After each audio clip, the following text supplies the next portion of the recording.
All right, we are back with Chuck Coughlin from High Ground. This time I'd like to talk about the state legislature and the governor. Did you ever imagine a scenario where we would see more cooperation in D.C. between the Republicans and the Democrats than in our own state legislature and the governor's office? No. The level of partisanship that is emanating from that building. I was surprised a year ago when we were trying to do some stuff down there, and there was absolutely no Republican desire to do anything the governor wanted to do. But isn't it, so this is, the only pushback I have is it seems to be both ways. You've been a part of so much of this. Anybody that doesn't know that there's no bill that hits the governor's desk for signature that's a surprise to the governor. No. They know what's in it way ahead of time. Isn't there that conversation of don't waste your time, she's never going to sign that? Well, and that's an accurate point, and it's an accurate and accurate assessment of her ability to control her caucus. You know, they float too far left, and they make compromise even more difficult on significant policy issues.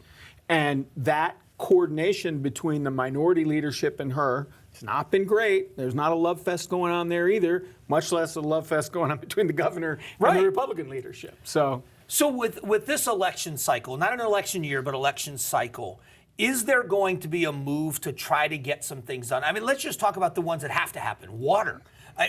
The idea that we all agree that we've got to make sure we're securing our water future, but they are so far apart on what that looks like. But there's got to be something done. Will there be any movement on either side? I mean, the development industry wants some of this ag to water or ag to urban bills that make a lot of sense.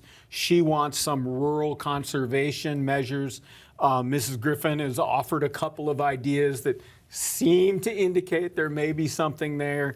But man, those are entrenched interests down there that have failed for 5 years. But they also, it seems almost like there's an adversarial relationship there that if I'm not compromising, I'm conceding. Does that make sense? And nobody wants to give an inch. Right. I think that's true.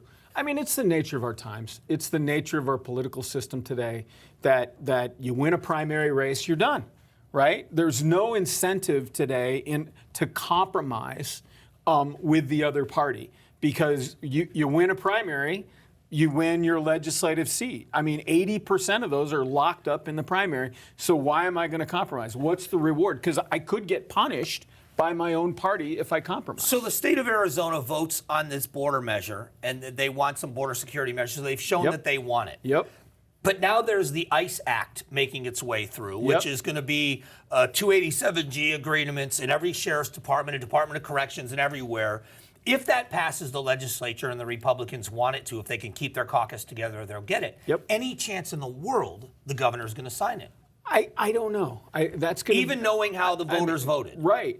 Are they going to put something else on the ballot? I mean, this was the voting rights stuff that talked about speeding up the process of voting. She doesn't sign that. Do they put that on the ballot too? Yeah, that's the danger. Here we have another ballot that's 4 pages long. Yeah, exactly. So it's a high stakes poker game that requires people to figure out how to work together. And otherwise, that's the behavior that triggers all of that conflict.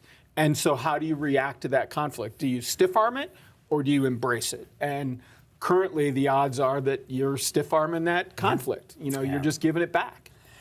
Strange times. I think we see a lot of agreement in the American people, but it seems like we just have these battle lines that are drawn. I always appreciate talking to you. We always run out of time so fast with this conversation. Just give me a yes or no answer. Are we going to see an easy budget negotiation, or is it going to be a fight? Oh, there'll be fights over some stuff, but it'll be relatively easy given the surpluses they have and some of the things they're doing. There's not a deficit, so we'll figure it out. All right, Chuck Coughlin, he's the resident expert. Thanks for watching. We'll be back here in a moment.